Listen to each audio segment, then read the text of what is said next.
예수님의 기적 다섯 번째, 귀신 들린 자를 고치심이란 제목으로 함께 말씀의 은혜를 나누겠습니다. 오늘 말씀은 예수님께서 거라사인이 살던 그 지방, 또 다른 성경은 가다라 지방에 가셔서 귀신 들린 자를 고치신 예수님의 기적 사건입니다. 근데 그 귀신의 종류가 특이합니다. 군대 귀신, 처녀 귀신, 몽달 귀신도 아니고 군대 귀신. 이 군대라는 표현이 상당히 힘있고 강력한 그런 표현이에요. 헬라 원문을 보니까 레기온이라는 표현인데, 이 레기온은 로마 군대의 군단을 말합니다. 그래서 보통 이 고대 로마의 군단은 3,000명에서 많게는 6,000명까지 이렇게 형성된 그런 군단을 말합니다. 한 사람에게 귀신이 6,000마리가 들어갔다는 거예요. 어마어마한 군대 귀신이 한 사람을 잡고 있었습니다. 예수께서 이 사람을 찾아가셔서 그 군대 귀신을 쫓아내시고 이 사람을 온전케 하셨다, 이렇게 얘기하죠. 예수께서 이 군대 귀신 들린 자에게 찾아갔을 때 그 안에 있는 귀신이 소리치죠. 하나님의 아들 예수여. 귀신도 하나님을 알아봐요. 귀신같이 알아봐, 그죠? 예수가 누구신지 분명히 알았다는 거죠. 근데 오늘 말씀의 관점이 참 중요합니다. 예수께서 바다 건너편으로 건너가셔서 군대 귀신 들린 자를, 그 귀신을 내어 쫓으시고 그 사람을 온전케 하셨다. 또 그 군대 귀신을 돼지떼에 들게 하셔서 바닷가로 몰살시켰다. 여러분, 그것이 중요한 게 아니에요. 예수님은 하나님의 아들이시기 때문에 각각의 귀신을 쫓아내는 능력이 있으세요. 그게 중요한 게 아니라 오늘 여러분 관점이 참 중요합니다. 오늘 이 본문을 통해서 이 제자들과 주님께서 우리에게 하고자 하는 그런 신앙의 본질, 중요한 얘기가 있다는 거예요. 그것이 무엇일까? 저는 일주일 동안 과연 예수님께서 오늘 이 말씀을 통해서, 이 기적 사건을 통해서 우리에게 하고자 하는 그 말씀은 무엇일까? 두 가지로 제가 한번 묵상해 봤습니다. 첫 번째는 사랑은 아름다운 낭비라는 거예요. 사랑은 뭐라고요?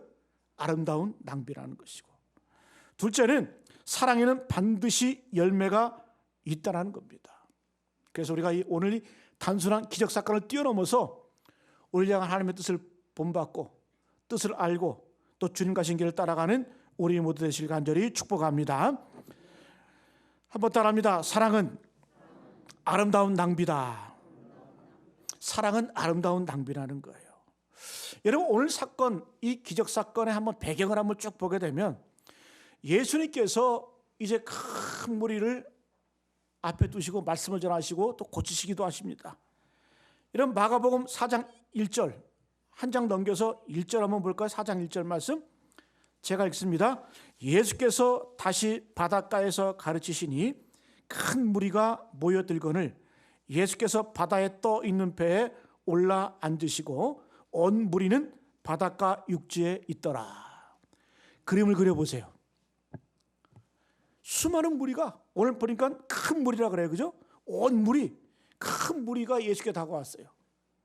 그러니까 예수께서 말씀을 전하셔야 되는데 예수께서 큰 무리를 산 위에 배치를 쫙 시키고, 그죠? 근데 예수께서는 그 바닷가로 내려오셔서 그 배 위에서 말씀을 전하시는 거예요. 여러분, 얼마나 은혜롭고 평화스럽습니까? 그죠?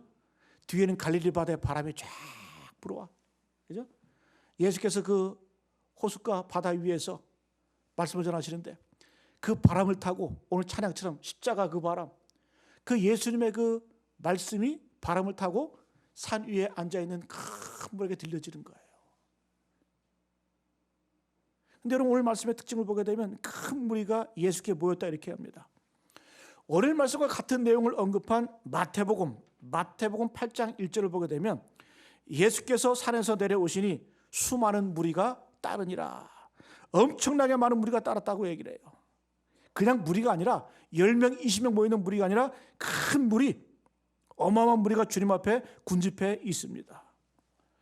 또 예수님께서 오늘 말씀 보니까 바다 저편으로 가자고 말씀하잖아요. 그 직전 무슨 말씀하셨냐? 마태복음 8장 18절 보게 되면 예수께서 무리가 자기를 에워싸는 것을 보시고 건너편으로 가기를 명하시니라.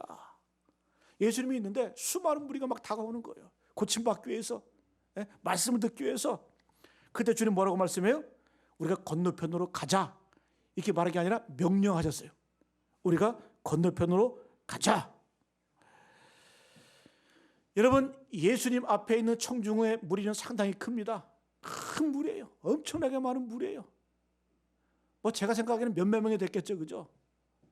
우리 요한 웨슬리, 감리교를 창시한 요한 웨슬리 목사님도 그의 일기를 보게 되면 브리스톨 그 광장에서 복음을 전할 때 3만 명이. 근데 구석에 있는 사람들도 다 들을 수 있을 정도의 그런 음성으로 설교를 했다고 그렇게 얘기를 합니다. 여러분, 마찬가지로 예수님에는 수많은 무리가 지금 옆에 있는 거예요. 근데 예수님께서 갑자기 명령을 하시면서 얘들아, 제자들에게 우리가 강 건너편, 바다 저편으로 우리가 건너가자, 이렇게 말씀하시는 거예요. 그 말씀이 마가복음 5장 1절부터 2절 말씀이에요. 한번 볼까요? 도대체 강 저편에는 누가 기다리길래, 얼마나 많은 사람이 있길래 예수께서는 명령까지 하시면서 가자고 말씀하실까? 우리 1절 2절 말씀 같이 한번 읽어봅니다. 시작. 예수께서 바다 건너편 거라사 이네 지방에 이르러 배에서 나오심에 곧 더러운 귀신 들린 사람이 무덤 사이에서 나와 예수를 만나니라. 좀 이상하지 않아요? 오늘 본문을 자세히 보게 되면 예수께서 굳이 제자들에게 명령하시는 거예요. 명령까지 하면서 우리가 저기 바다 건너편으로 가자. 근데 우리는 상상하기를, 야, 저곳에도 수많은 무리가 있겠지, 엄청 많은 사람들이 예수님을 기다리겠지, 뭔가 좀 대단한 사람이 예수님을 맞이하겠지, 이렇게 기대를 했겠죠. 근데 배에서 내리자마자 누가요? 더러운 귀신 들린 사람이, 그것도 무덤 사이에서 예수를 만나니라. 더러운 귀신 들린 사람. 귀신 들린 게 더러워요? 더러워요. 저도 예전에 집회에서 귀신 내어 쫓을 때 죽기 기도를 하거든요. 그렇게 침을 많이 뱉어요. 아주 막 더러워. 분비물은 다 나와, 막 온몸에. 예? 귀신 들리면 더럽습니다. 근데 그것도 무덤가에서 예수님을 만나러 나온 거예요. 근데 우리는 생각하기를 대단히 많은 사람들이 예수님을 기다릴 것 같았는데, 오늘 이 말씀에서는 귀신 들린 그 한 사람이 무덤 사이에 나와서 예수를 만났다고 기록하고 있어요. 그리고 예수님께서는 그를 만나주시고 어떻게 해요? 고쳐주시는 거예요. 이 군대 귀신이 얼마나 파워 힘이 있었는지 사람들이 감당이 안 되니까 쇠사슬로 묶어놨어요. 근데 그 묶어놓은 그 쇠사슬을 끊고 사람들을 막 해치고 감당할 수 없는 그런 힘을 가진 그런 군대 귀신, 주님께서는 그 군대 귀신 글자를 귀신을 쫓아내어 주시고 고쳐주셨습니다. 자, 그 다음 스텝이 뭐예요? 그 다음에 어떤 일이 벌어져요? 근데 오늘 성경을 보게 되니까 예수님이 다시 배를 타고 반대편으로 또 돌아오세요. 우리가 읽지 않았지만 우리 21절 말씀, 이거 21절 말씀, 이 사건이 끝난 다음에 예수님이 어떻게 하셨는지 21절 시작. 예수께서 배를 타시고 다시 맞은편으로 건너가시니 큰 무리가 그에게로 모이거늘 이에 바닷가에 계시더니. 자, 종합을 해볼게요. 이쪽에서 큰 무리가 있었어요. 예수께서 이곳에서 귀신 들린 자를 고치시고 병든 자를 고치시고 말씀을 증거하셨어요. 큰 무리를 두시고. 근데 갑자기 배를 타고 건너편으로 오셨어요. 누구를 위해서? 귀신 들린 한 사람을 위해서. 그 일을 마치신 다음에 다시 또 이쪽으로 돌아오셨어요. 큰 무리를 향해서 다시 배를 타고 오셨습니다. 예수님의 방향을 한번 보세요. 큰 무리, 한 사람, 다시 큰 무리. 예수님 왜 이렇게 피곤하게 사실까? 왔다 갔다 하시면서. 그 강 건너편에는 많은 무리가 있는 것도 아니었어요. 그저 귀신 들린 한 사람, 그 한 사람 때문에 주님께서 배를 타고 가신 거예요. 우리가 지난주에 봤잖아요. 풍랑과 바람을 잔잔케 하신 예수님. 그 배를 타고 가는 과정 가운데 풍랑을 만난 거예요. 왜 이렇게 힘들게 에너지를 써가면서, 주님 얼마나 피곤하셨겠어요? 잠도 못 주무셨으니까 우리가 지난주에 보았잖아요. 배 위에서 주무셨잖아요. 뒤쪽에서 고물에 베개를 베고 주무셨잖아요. 그냥 쉬시지. 왜 이렇게 배를 타고 풍랑을 견뎌가면서 고난을 당하면서 태풍을 만나면서 그걸 뚫고 마침내 주님께서는 바다 건너편으로 가셨다라는 거예요. 자, 그럼 도대체 왜 예수님은 이렇게 힘든 사역 현장을 바꿔가면서 왜 이런 행동을 하실까? 우리에게 가르쳐주고 싶은 것이 무엇일까? 그 풍랑을 뚫고 갔을 때 만나준 사람은 딱 한 명이었어요. 여러분, 바다 이편에서는 수많은 무리가 주님을 찾아왔지만은 그 한 사람을 향해서는 주님께서는 찾아가셨어요. 완전히 달라요. 이곳에 있을 때는 수많은 무리가 주님을 찾아왔어요. 근데 주님께서는 굳이 바다 건너편으로 가셔가지고 딱 한 사람, 그 사람을 만나러 가신 거예요. 주님이 먼저 가신 거예요. 여러분, 그 사람은 어떤 사람입니까? 예수님이 아니면 절대로 인생을 살아갈 수 없는 그 한 사람, 예수님의 십자가가 아니면 방법이 없는, 대책이 없는 그 한 사람을 만나기 위해 주님이 직접 찾아간 것인 거예요.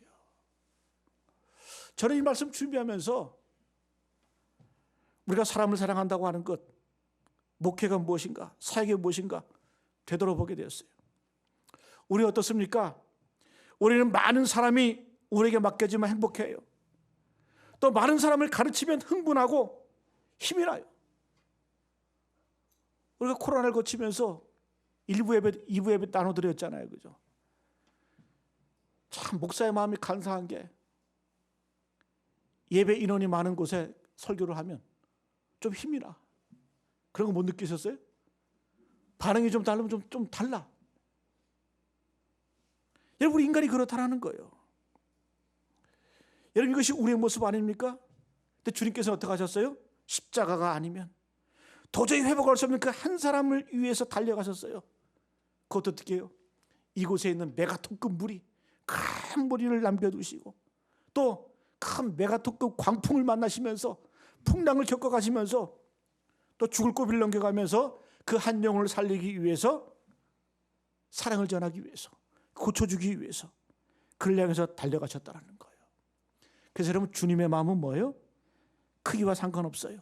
무리가 많든지 적든지 간에 상관없이 한 영혼의 가치를 소홀히 하지 않는 그 주님의 마음이 바로 이것이 신앙의, 사랑의 본질인 줄로 믿습니다. 할렐루야. 교회가 커갈수록 이 마음을 잊어버리면 안 돼요. 이 마음 우리가 잃어버리면 안 됩니다. 저는 지금까지 목회 생활을 하면서 근 20년 목회 생활을 하면서 지나간 10년은 정동교회에 있었고 또 10년은 예수마을교회에 있었고, 근데 저에게는 참 행운이었어요. 정동교회 10년 있으면서 우리나라 최초의 교회, 감리교회, 모교회 아름다운 전통을 배웠습니다. 예수마을교회에서 사역을 하면서 저는 제 인생의 스승을 만났어요. 장학일 목사님. 그분 옆에서 그분을 모시고 10년 동안 목회 생활하면서 저는 우리 장학일 목사님 바라보면서 한 가지 중요한 걸 발견했어요. 그게 뭐냐면 우리 장학일 목사님 참 한국에서 내놓으라는 부흥사 아닙니까? 그런데 제가 그 옆에 있으면서 한 가지 특징이 뭐였냐면 그분은 여러분 예전에 부흥의 스케줄이 2년 3년 동안 잡혀 있었어요. 매주.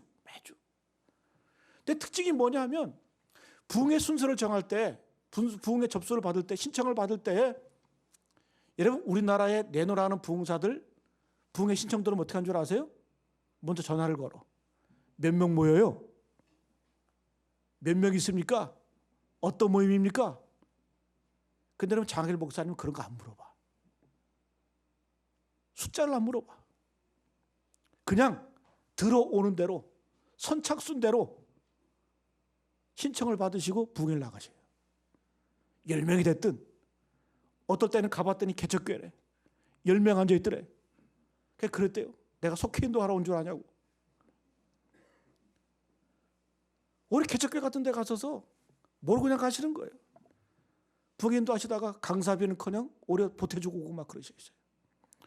어느 순간엔 저한테 전화가 와요. 최 목사, 내가 지금 집회인도 하는데 우리 교인들 데리고 빨리 오라고. 왜? 사람이 너무 없으니까. 가서 힘주기 위해서, 응원하기 위해서. 근데 저는 장 목사님 그걸 보면서 야, 영혼을 사랑하는 마음이 저런 거구나. 10명이 됐든 100명이 됐든 1000명이 됐든 상관없이 달려가는 그 모습. 여러분, 주님의 마음이 이런 거 아니겠어요? 큰 물이 얼마나 바빠요, 그죠? 이 무리도 고치기도 힘들어. 너무 바쁜 일정이에요. 성과로 보면,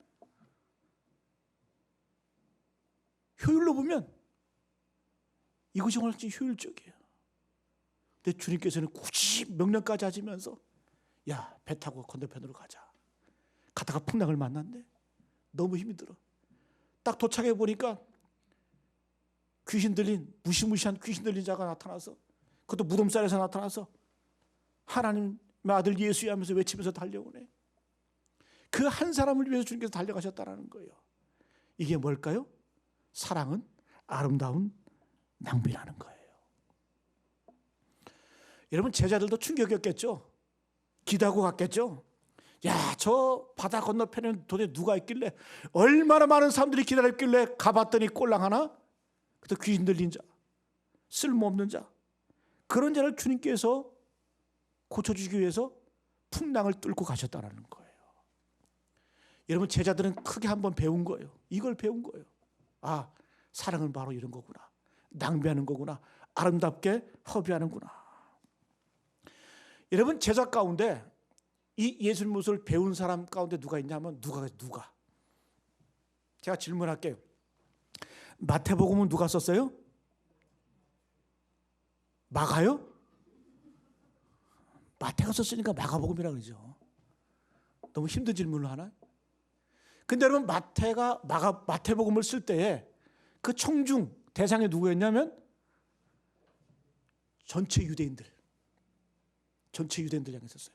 그래서 시작을 어떻게 합니까? 아브라함과 다윗의 자손 예수 그리스도의 세계라. 유대인의 족보 언급을 하는 거예요. 예수님이 어떤 분이냐? 아브라함의 자손이다. 다윗의 자손이다.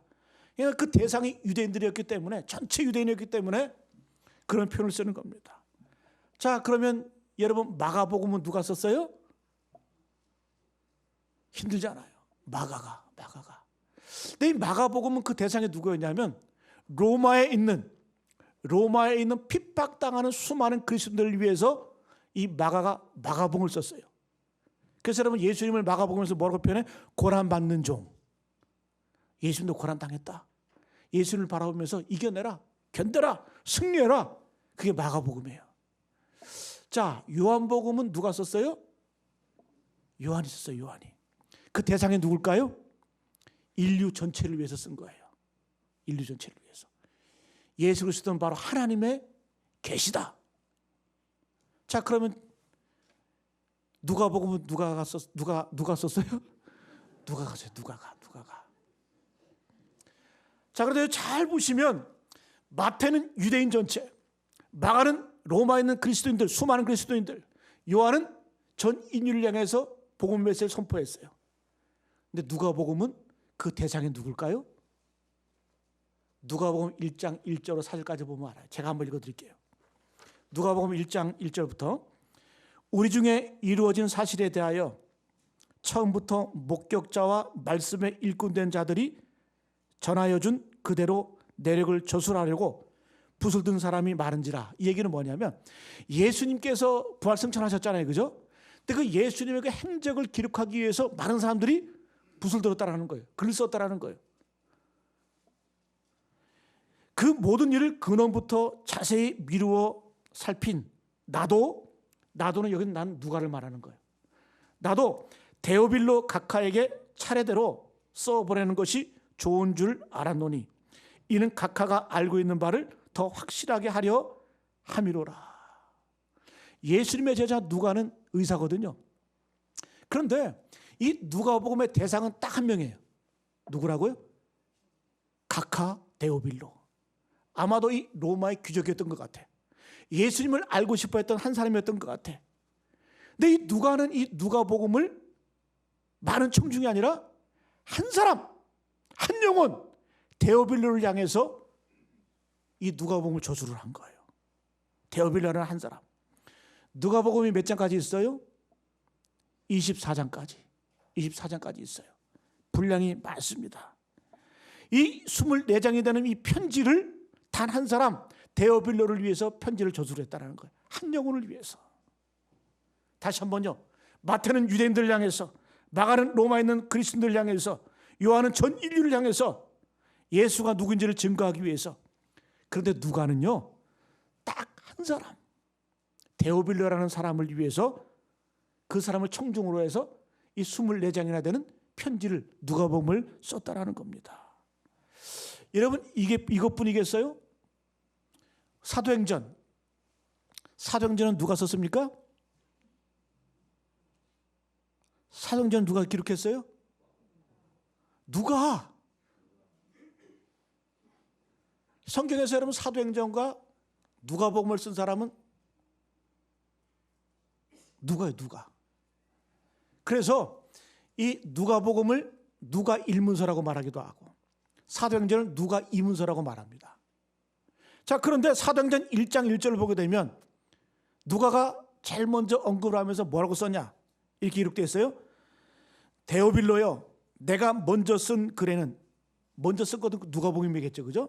내가 먼저 쓴 글에는 무릇 예수께서 행하시며 가르치시기를 시작하신부터 그가 택하신 사도들에게 성령으로 명하시고 승천하신 날까지의 일을 기록하였노라. 그러니까 이 사도행전도 누가가 누구를 위해서요? 데오빌로를 위해서. 데오빌로를 위해서.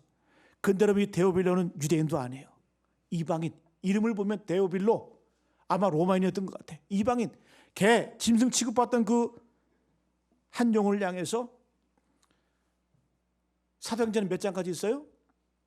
28장까지. 28장까지. 그래서 여러분, 이 누가복음과 사도행전을 합치면은 몇 장? 52장. 52장. 그런데 수많은 청중이 아니라 단지 그 한 명 데오빌로를 향해서 그 한 영혼에게 예수를 소개하기 위해서 누가는 펜을 들었습니다. 여러분, 이건 낭비 아닙니까? 허비하는 거 아니에요?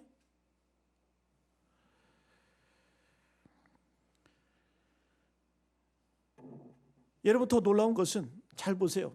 우리가 누가복음과 사도행전 이 두 권을 합치면 신약성경의 반이 넘어. 많은 학자들이 신약성경에서 신학을 언급할 때 바울신학, 요한신학을 언급을 많이 합니다. 그런데 여러분, 누가도 꿀리질 않아. 뭘로는? 양으로는. 두께로는 꿀리질 않아. 왜? 사도행전, 누가복음 합치면 여러분 신약성경의 반이 넘어가요. 분량적으로는 누가가 이거. 근데 그 많은 분량을 누구를 위해서? 한 사람 데오빌로를 위해서 썼다라는 거예요. 그런데 여러분, 누가는 몰랐어요. 뭘 몰랐냐? 자기가 쓴 편지 이것이 성경이 될 줄 몰랐어요. 신약성경의 유일한 역사서가 될 줄 몰랐어요. 그걸 모르고 한 사람을 위해서 썼다라는 거예요. 여러분, 오늘날 이 누가복음과 사도행전을 통해서 하나님의 나라의 진리를 배우고 그 나라가 확장되는 역사를 경험하고 회개하고 돌아오고 위로받고 격려받고 하나님의 살아 숨지는 역사를 배우고 있잖아요. 뭘 통해서? 누가복음과 사도행전을 통해서. 여러분, 누가는 상상하지 않았어요. 그는 단지 한 영혼을 사랑하는 마음을 가지고 그 절실한 마음을 가지고 그는 편지를 썼어요. 누가복음을 저술을 하고 사도행전에 편지를 써서 데오빌로에게 예수를 증거하기 위해서. 그런데 하나님께서는 그것 때문에 놀랍게 역사하셨다는 거예요. 성경이 되게 하셨다는 거예요. 여러분, 어떤 면에서 이 영혼에 대한 사랑은 낭비적인 측면이 있습니다. 예수님은 큰 무리를 앞에 두시고 더 많은 사람을 설교할 수 있어요. 더 많은 사람을 먹일 수 있어요. 더 많은 사람을 고칠 수가 있어요. 그럼에도 불구하고 주님께서 만나셨던 사람은 어떤 사람? 단 한 사람. 그것도 귀신 들린 자. 사람들이 꺼려하는, 사람들이 싫어하는. 오죽하면 여러분 힘이 얼마나 센지 쇠사슬로 손과 발을 묶어가지고 무덤가에 죽이지는 못하고 그냥 버려뒀잖아요. 근데 그 군대 귀신이 얼마나 파워가 있는지 그걸 깨트리고 돌아다니고 사람들을 괴롭히고 했잖아요.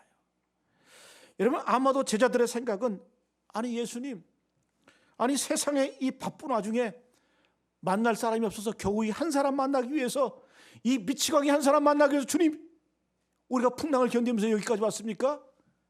이렇게 반문하겠죠. 고작 이 일 하려고 죽을 고생하면서 왔습니까? 근데 그 다음은 더 황당하잖아요. 주님 뭐라고 말씀해요? 다시 돌아가자, 이렇게 말씀해요. 다시 돌아가자.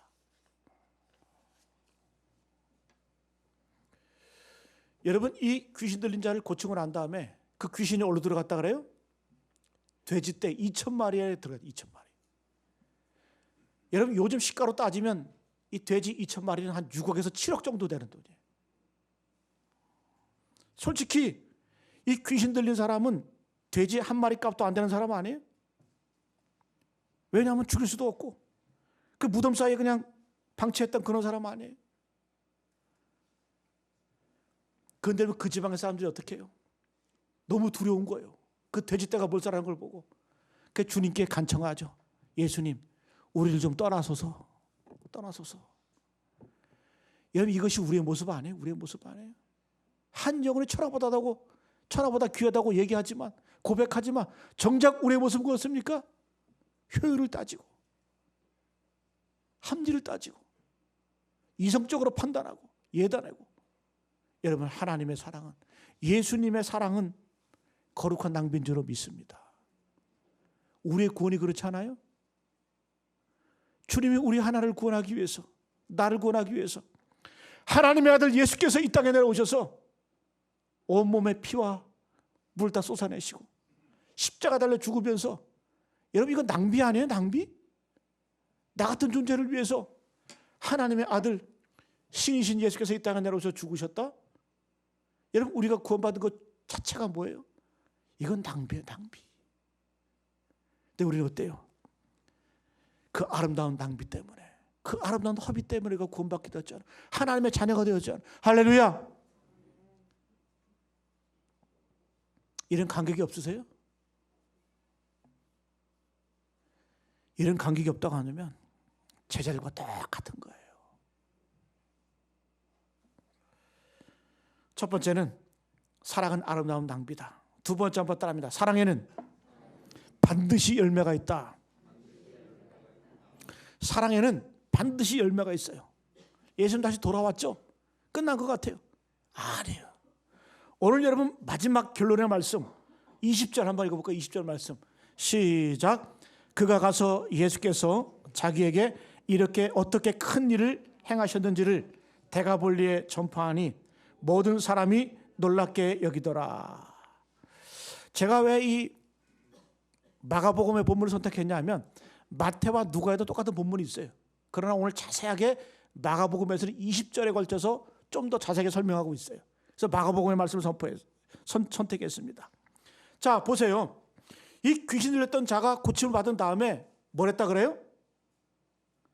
예수께서 자기에게 어떻게 큰 일을 행하셨는지를 어디에다 전파했다?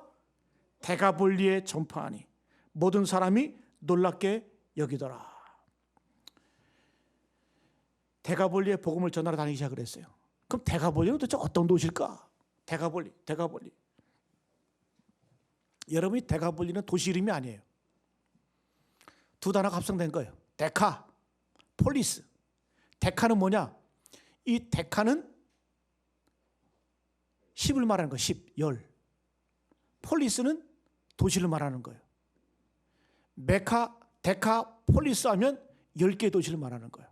그러니까 이 귀신 들렸다 나은 자가 예수님께서 자기를 고치신 그 사건, 그 놀라운 일들을 증거하고 전도하기 시작을 하는데 한 동네가 아니라 10개의 도시, 데카폴리스. 여러분, 지형적으로 말하면 오늘날의 시리아, 이스라엘, 요르단, 이 세 곳에 걸쳐 있는 10개의 도시가 데카폴리예요. 데카폴리스. 이건 뭘 말해주는 거예요? 여러분, 세상 사람들은, 제자들은 예수님께서 단순히 그 귀신 들린 자를 고치기 위해서 바다 건너편으로 가셨다고 생각을 해요. 그런데 예수님은 왜 가셨어요? 전도자를 세우기 위해서 가신 거예요. 어떤 전도자? 그냥 전도자가 아니라 10개의 도시에서 세 나라를 거쳐가면서 요르단, 이스라엘, 시리아 이 세 나라를 거쳐가면서 10개의 도시를 거쳐가면서 복음을 전하는 전도자, 예수님이 그걸 보신 거예요. 그 비전을 보신 거예요. 여러분, 사랑에는 반드시 열매가 있다는 거예요. 여러분 모두가 다 그 한 사람을 바라볼 때 뭘로 봤어요? 미치광이로 봤어요. 귀신 들린 자로 봤어요. 다 꺼려하는 인생의 나오자로 봤어요. 그러나 주님의 눈에는 그가 어떤 자였다? 위대한 사명자, 위대한 전도자. 예수님에는 그게 보였던 거예요. 그게 보였던 거예요. 그 열매가 있는 거죠. 열매가 있는 거죠. 여러분, 성경은 그 귀신을 냈던 자가 고침받은 다음에 시집가고 장가갔다 이런 얘기가 없어요. 뭐 했다 그래요? 대가볼리에 전파했다. 복음을 증거했다. 여러분, 기적 이후에는 반드시 사명으로 나가야 돼요. 그래야 썩지 않아요. 그래야 무너지지 않아요. 저 어렸을 때 시골에 있을 때 저희 아버지 첫 목회하신 데가 강원도 시골이었거든요. 근데 예전에는 그 시골에는 병원이 없었기 때문에 미친 사람들이 주로 어디로 와요? 교회로 와, 교회. 교회도 우리 집. 저는 어렸을 때부터 귀신 들린 사람들, 미친 사람들 많이 봤어요. 그러니까 너무 싫었어, 그게. 여러분, 저 어렸을 때 우리 막둥이 말할 때 저쪽 방에 미친 사람이 있어요. 귀신 들린 사람이 있어. 발작하면 저는 우리 막 무서워가지고 막 그냥 막 입을 뒤집어 쓰고 막 숨어 있는 거예요. 또 얼마나 더러운 줄 아세요? 오늘 말씀처럼 침 뱉고 가래 뱉고 막 장정 세넷이 달라붙어서 통제해도 통제가 안 돼. 귀신 들린 사람은. 근데 여러분, 그분들이 고침받고 기도받고, 제 아버지 목회하실 때 기도받고 고침받고 시집도 가고 장가도 가고 막 그러더라고. 병도 막 낫고 막 그래서. 그런데 여러분, 내가 기적을 경험한 다음에 병을 낫고 난 다음에 거기서 머물러 있잖아요. 반드시 썩어. 반드시 문제가 생겨요. 오히려 내가 힘들고 어렵고 아플 때는 주님 붙들고 주님 앞에 매달리고 오래 경건하게 주님과 동행했는데 건강해지고 나니까, 여러분, 건강한 사람이 죄지잖아요. 아파 죽건데 무슨 죄질 생각이 나요. 여러분, 반드시 우리가 보여주는 게 뭐예요? 반드시 그 삶 속에는 열매가 있어야 된다는 거예요. 사명지로 나가야 된다는 거예요. 오늘 주님께서는 그걸 보여주고 계십니다. 오늘 말씀을 마치겠습니다. 오늘 여러분, 이 말씀은 예수께서 단순히 그냥 군대 귀신 들렸던 사람 한 사람을 고쳤다, 그런 얘기하고 하는 게 아니에요. 그리고 예수님의 능력이 얼마나 대단했는지, 그 귀신이 돼지떼로 들어가서 그 돼지떼가 바다로 빠져서 다 몰살했다, 그 말씀을 하려고 이 말씀 기록했을까? 아니에요. 저는 이 말씀을 묵상하면서 예수님의 의도가 뭘까? 이거겠죠. 얘들아, 사랑은 때로는 낭비하는 거야. 사랑은 때로는 아름답게 허비하는 거야. 니들이 그 거룩한 낭비 때문에 구원받은 거야. 여러분, 우리가 복음을 받아들이고 이 나라 이민족 위에 교회가 세워지고, 여러분 다 희생이 있던 거 아니에요? 복음이 이 땅까지 오기 위해서 얼마나 많은 순교의 제물이 있었습니까? 얼마나 많은 선교사들이 피를 흘리면서 이 땅에 복음이 들어왔습니까? 다 그거 낭비 아니에요? 거룩한 낭비 아닙니까? 인간적으로 보면. 그러면 그걸 통해서 우리가 구원받게 되었고 하나님의 자녀가 되었잖아요. 주님은 그걸 말씀하시는 거예요. 사랑은 아름다운 낭비야. 여러분, 우리는 또 언제 힘들어요? 인생에서 열매가 없으면 힘들죠. 반응이 없으면 힘들죠. 여러분, 우리가 한 영혼을 위해서 낭비하고 허비하고 다 했어요. 근데 열매가 없어, 반응이 없어. 그럼 우리는 실망하고 낙심하죠. 그런데 여러분, 잘 보세요. 열매가 맺는 것은 우리의 권한이 아니에요. 하나님의 권한이에요. 그냥 우리는 사랑을 가지고 아름답게 낭비하고 아름답게 헌신하고 아름답게 쓰임받으면 그 다음 열매는 하나님께서 알아서 하시는 거예요. 그것 때문에 실망할 필요 없다는 거예요. 오늘 여러분 제자들 실망했죠? 주님 딸랑크 한 명 고쳐주기 위해서 배를 타고 여기까지 왔습니까? 할 일이 얼마나 많은데. 그런 제자들은 못 본 게 있어요. 그 한 사람이 얼마나 위대한 전도자가 되었는지, 그 한 사람이 얼마나 위대한 사명자가 되었는지, 그 예수를 증거하기 위해서 10개의 도시를 움직여가면서 새 나라를 거쳐가면서 12제자 못지않은 그런 위대한 사명자로 쓰임받은 이 귀신 들렸던 자, 주님은 그걸 바라보셨다는 거예요. 여러분, 이러한 눈이 열리기를 간절히 축복합니다. 내가 아는 헌신이, 내가 아는 주님께 드려지는 그 섬김이 당장 눈이 보이지 않더라도 우리는 그것 바라보는 거예요. 주님이 알아서 하시는 거예요. 주님이 역사하시는 거예요. 오늘 말씀 마치겠습니다. 사랑하시기 바랍니다. 어떻게 해요? 낭비, 아름다운 낭비, 아름다운 허비. 그리고 여러분 반드시 열매가 있다는 걸 명심하시고 주님 나라의 영광을 위해서 위대하게 쓰임받는 우리 모두 되시길 간절히 축복하며 기원합니다.